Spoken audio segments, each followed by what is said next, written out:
Alors c'est avec plaisir que nous nous retrouvons ce soir après 3 années d'interruption pour raison de Covid, bien sûr. Mais nous voilà aujourd'hui pour vous présenter la scénette intitulée « Croire en Noël ». Un enfant disait un jour « Il est plus facile de croire au Père Noël qu'à Noël ». Et nous avons justement une de ces sceptiques dans notre troupe. Mais tout va être mis en œuvre pour la faire croire à la belle histoire de Noël, qui n'est pas qu'une vieille légende reléguée au rayon des invendus par la société de consommation. La nativité est le point de rencontre de l'éternité avec notre histoire. Sur ces bonnes paroles à méditer, je vous souhaite une belle veillée en compagnie de nos enfants et de la chorale, que nous remercions d'avance et qui nous accompagnera tout au long de la soirée. Et comme à notre habitude, nous passerons dans vos rangs pour la quête. Elle sera versée au profit de SOS Village d'enfants d'Alsace, qui se trouve à Obernai. C'est une association reconnue d'utilité publique qui s'engage à offrir un foyer aimant aux enfants qui leur sont confiés par l'aide sociale à l'enfance, sans séparer les frères et sœurs qui vivent dans une maison qui devient leur maison. Nous vous remercions d'avance pour votre générosité. Je cède maintenant la place à Romane, actrice et musicienne, qui va nous interpréter Les anges dans nos campagnes, suivie aussitôt après par la chorale. Merci de votre attention et bonne soirée à tous.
a très longtemps, le Christ, notre Sauveur, est né dans une ville appelée Bethléem.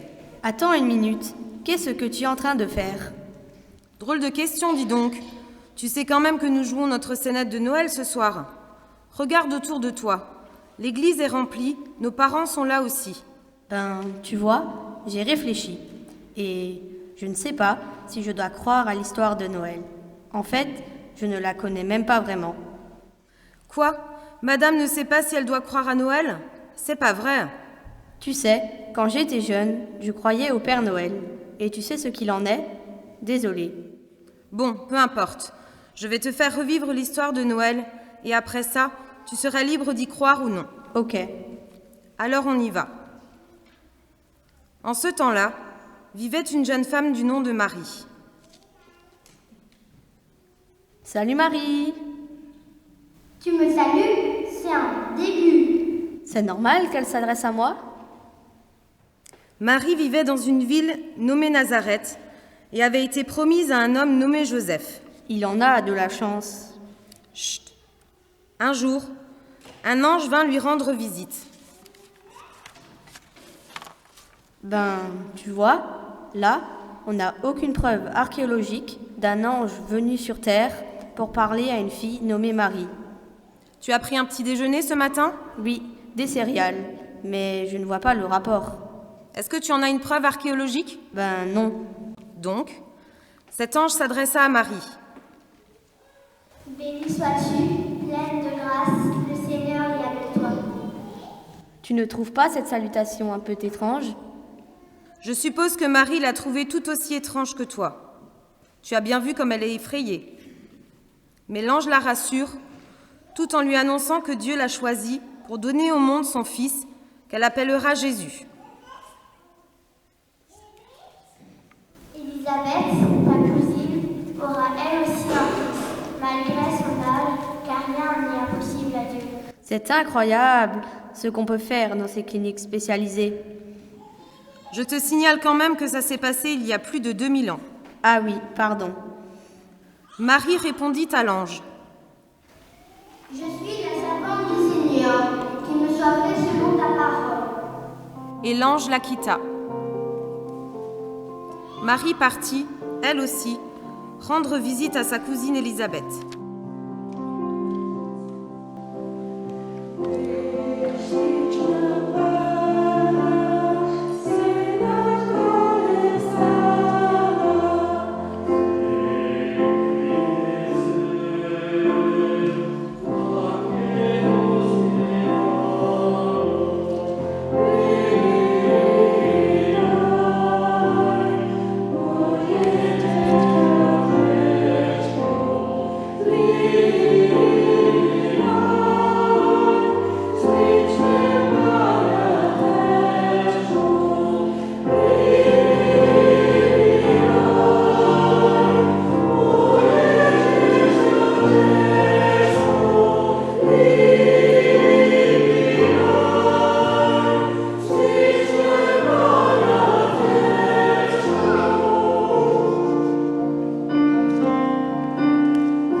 Élisabeth était une cousine de Marie, beaucoup plus âgée qu'elle.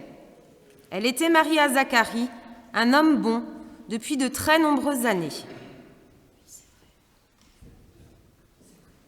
C'est vrai. C'est bizarre, elle n'a pas l'air si vieille. Elle, c'est une actrice, ok ?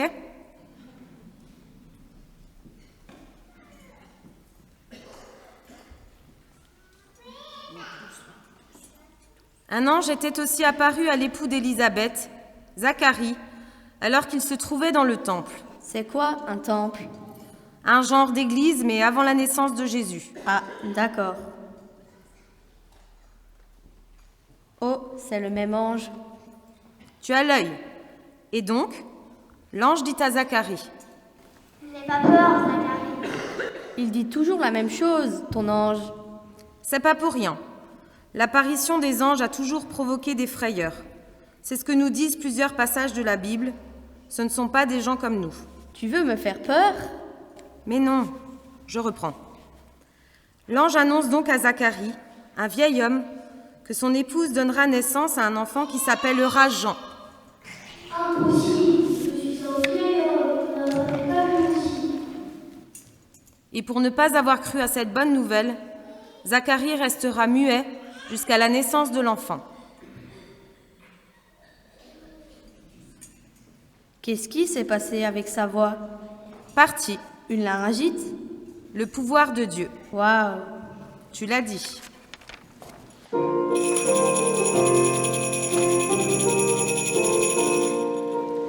Ding dong, merry day of life, in heaven bells are ringing. Ding dong, merry in the sky, is ring with angels singing.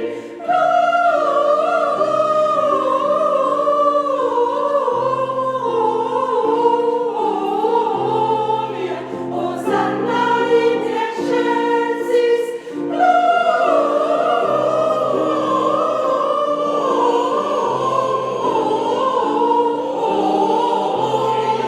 Hosanna in excelsis.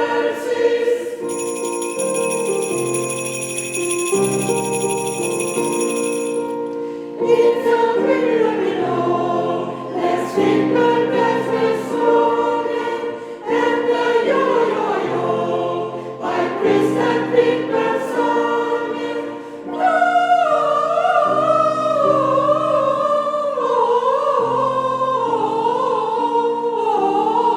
Gloria, Hosanna in excelsis.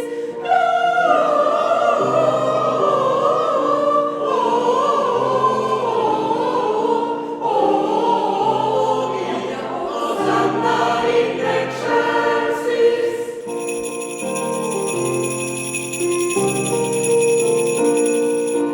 Where you dutifully ride, your magic shine and brilliance. May you beautifully ride, your victors of the singers.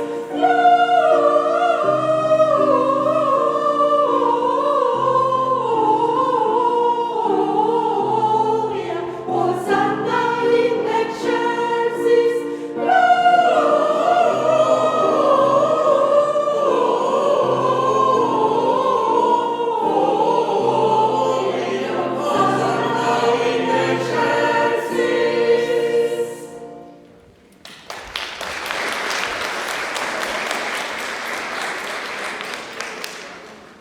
Comme l'avait prédit l'ange, Élisabeth et Zacharie attendaient leur premier enfant, malgré leur grand âge.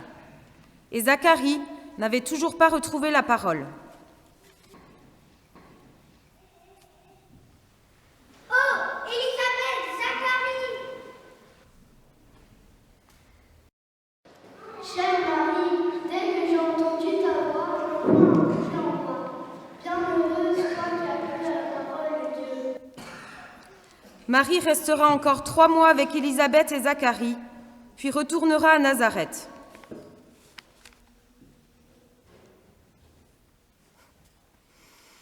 Quand arriva le moment où Élisabeth devait accoucher, elle mit au monde un fils, comme l'avait annoncé l'ange.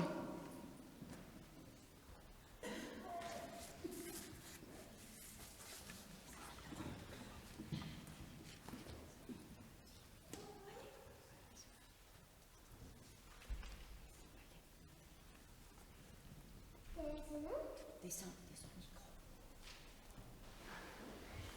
nom? Son nom est Jean. Mais aucun parent ne s'appelle Jean. Zacharie, quel nom vas-tu donner à ton fils? Jean! Zacharie avait retrouvé la parole et bénissait Dieu pour tous ses miracles.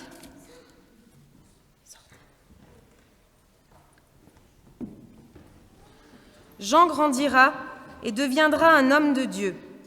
Plus tard, on l'appellera Jean le Baptiste. Pourquoi? Il baptisait? Oui, mais on ne va pas parler de lui pour le moment. Et toi, est-ce que tu crois maintenant? Je ne connais pas encore tout, mais j'ai envie d'y croire. En cette nuit, une caresse du ciel. En cette nuit, l'enfant Dieu est né à Bethléem. Les tout petits, les premiers ont accouru. Les tout petits, les bergers l'ont reconnu. C'est Noël, c'est Noël. Joyeux Noël à tous les enfants de la terre. Joyeux Noël à tous les peuples du monde. Quand cette nuit vienne la paix de la colombe, la paix de Noël. Joyeux Noël à tous les enfants de la terre. Joyeux Noël à tous les peuples du monde. Quand cette nuit vienne la paix de la colombe, la paix de Noël. En cette nuit, allons lever nos mains, chantons l'enfant qui fait l'amour à la maison du pain. En cette nuit, l'éternel sommeil que nous ouvrons. En cette nuit, une étoile éclate. Joyeux Noël à tous les enfants de la terre. Joyeux Noël à tous les peuples du monde.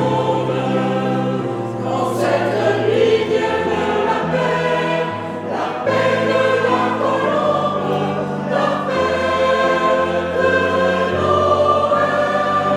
Noël. Joyeux Noël à tous les enfants de la terre. Joyeux Noël à tous les peuples du monde. Quand cette nuit vienne la paix de la colombe, la paix de Noël.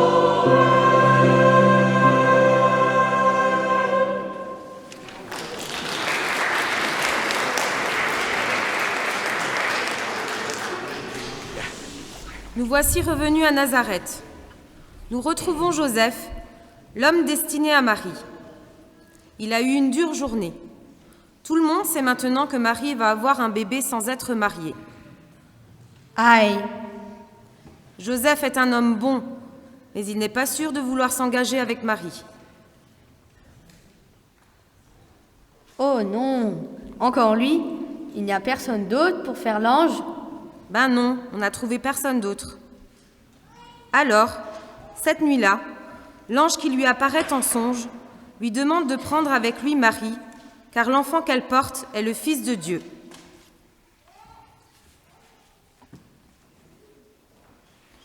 Quand Joseph se réveille, il sait qu'il fera tout ce que l'ange du Seigneur lui a dit. Coucou Marie! Est-ce que tu crois maintenant? Je ne sais pas encore tout. Bon, maintenant c'est à toi de lire. J'ai la bouche sèche. D'accord. En ce temps-là, parut un édit de César Auguste, ordonnant un recensement de toute la terre. Pourquoi vouloir faire une chose aussi stupide? Pour récolter des impôts, pardi.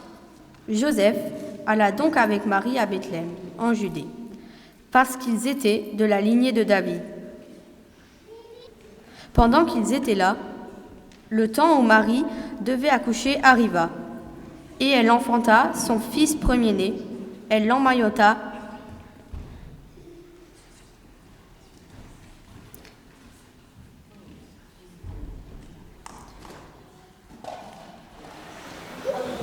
On s'excuse.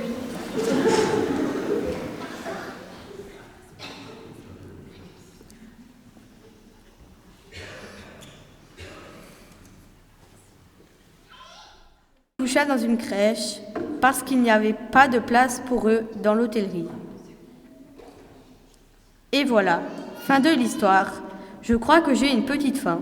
On fait toujours le pot après la veillée? J'adore les papillotes. Il y aura bien des papillotes? Oui, il y aura des papillotes. Il y a toujours des papillotes. Mais tu n'as pas fini de lire, alors s'il te plaît, continue.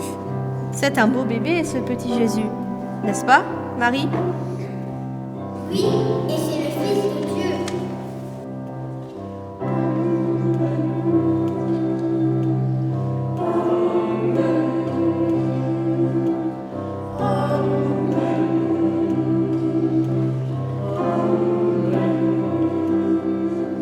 Aujourd'hui, le ciel s'est penché sur la terre, un sauveur nous est donné. Que la terre exulte et tressaille de joie, gloire à Dieu au plus haut des cieux. Aujourd'hui, le ciel s'est penché sur la terre, un sauveur nous est donné. Que la terre exulte et tressaille de joie, gloire à Dieu au plus haut des cieux. Nous marchons dans les ténèbres, sa clarté a resplendit. L'enfant Dieu, la vraie lumière, illumine notre vie. Aujourd'hui, le ciel s'est penché sur la terre, un sauveur nous est donné. Que la terre exulte et tressaille de joie, gloire à Dieu au plus haut des cieux. Pour tous ceux qui désespèrent, entendons ce chant de joie. Qui pourra changer la terre si nous lui prêtons la voix? Aujourd'hui, le ciel s'est penché sur la terre, un sauveur nous est donné. Que la terre exulte et tressaille de joie, gloire à Dieu au plus haut des cieux. Aujourd'hui, le ciel s'est penché sur la terre, un sauveur nous est donné. Que la terre exulte et tressaille de joie, gloire à Dieu au plus haut des cieux.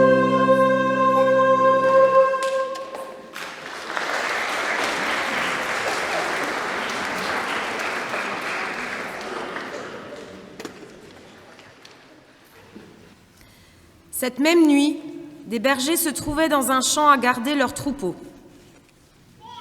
Soudain, un ange du Seigneur leur apparut. Et ils eurent très peur.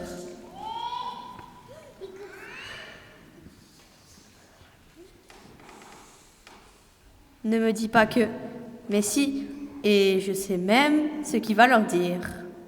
En effet, l'ange, après les avoir rassurés, leur annonça une merveilleuse nouvelle, la naissance d'un sauveur et l'endroit où ils pourront le trouver.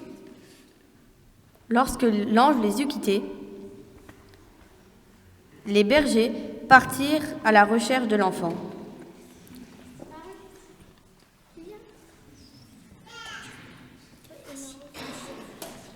Au retour, ils partageront cette bonne nouvelle, ce qu'ils avaient vu et entendu. Quelle belle histoire de Noël, non ? Comment? C'est déjà fini? Mais on ne sait même pas ce qui s'est passé avec le bébé, avec Marie. Mais tu n'as sûrement pas envie de le savoir, toi qui ne crois pas à Noël. Bien sûr que si. Comment suis-je supposée y croire si je ne connais pas la suite? Es-tu bien sûr de vouloir la connaître ? Mais oui. Attention, vouloir savoir est la première étape vers la croyance. Ok, je veux savoir. Alors, continue de lire. Non loin de là, vivait le roi Hérode.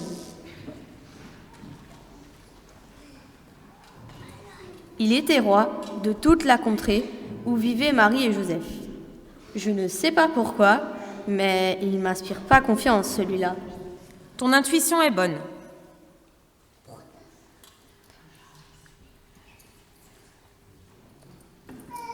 C'est qui ces gars-là? Ce sont des sages venus pour adorer l'enfant Jésus. Que venez-vous faire, mages dans cette contrée? Nous sommes venus adorer le roi des Juifs. Nous avons suivi son étoile et nous voilà chargés de présents.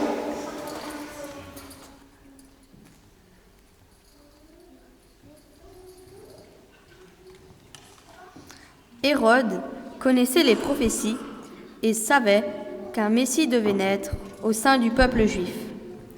C'est de ce roi dont parlaient les mages. Mais Hérode ne voulait pas partager le royaume avec un autre roi. Il demanda donc aux mages d'aller le trouver et de revenir vers lui pour que lui aussi y aille pour l'adorer.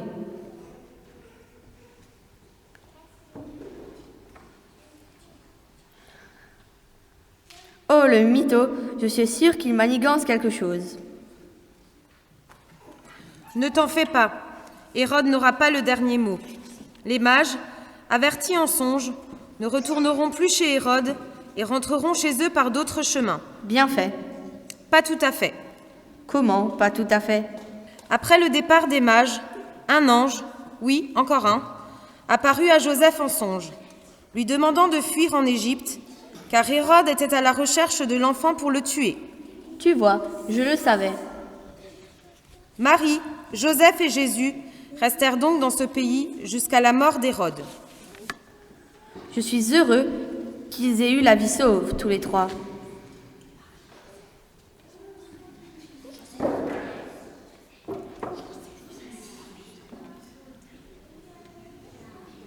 Quelle belle histoire! Et l'ange, pas mal finalement. Il a averti tout le monde du bien et du mal qui les attendait. Bon travail, l'ange. Après cette fin heureuse, Jésus grandira en sagesse et en grâce, parlant de Dieu son Père aux hommes qu'il rencontrera.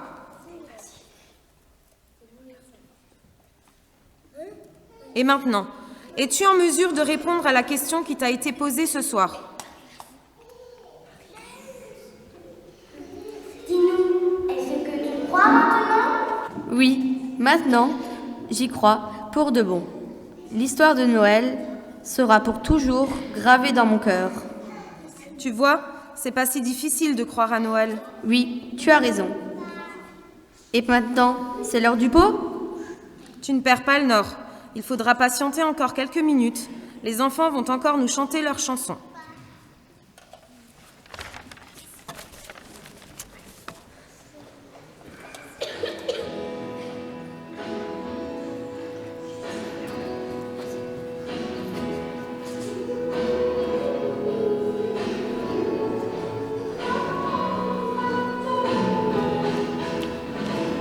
Comment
Au terme d'une année difficile, faite de guerres, de conflits, nous sommes entrés il y a 2 semaines dans le temps de l'Avent, l'occasion de se recueillir, de se recentrer sur l'essentiel pour préparer la venue de Jésus qui s'est fait humble petit enfant.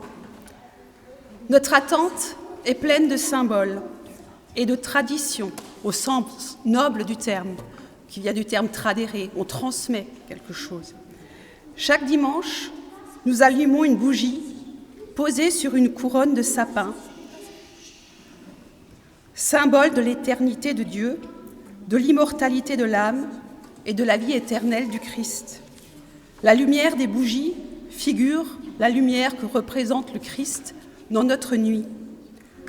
Aujourd'hui, nous avons perpétué une autre tradition de 800 ans, celle de la première crèche vivante, initiée par saint François d'Assise en 1223 à Greccio. Après un voyage en Terre Sainte, à Bethléem, saint François d'Assise veut reproduire la scène de la Nativité pour la nuit de Noël. Il fait donc appel aux habitants du village et les fait leur reproduire cette scène de Noël au travers d'une crèche vivante dans une grotte. Donc tous les habitants vont être figurants, Joseph, Marie, les anges. Et c'est ce que nous perpétuons aujourd'hui. Nous n'oublions pas l'âne et le bœuf, bien sûr.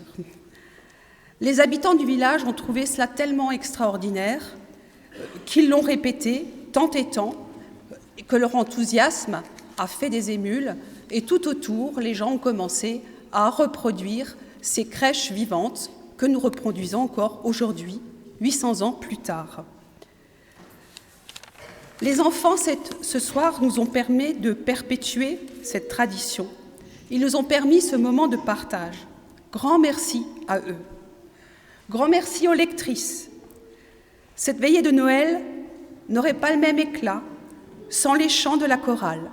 On dit bien que celui qui chante prie 2 fois. Merci à la chorale. Grand merci à Romane, qui a été formidable. Grand merci aux parents et grands-parents et bénévoles qui ont contribué à l'organisation. Merci à celle qui ne veut absolument pas qu'on dise son nom, qui n'est pas très grande, mais qui a un très grand cœur. Vous verrez de qui je veux parler.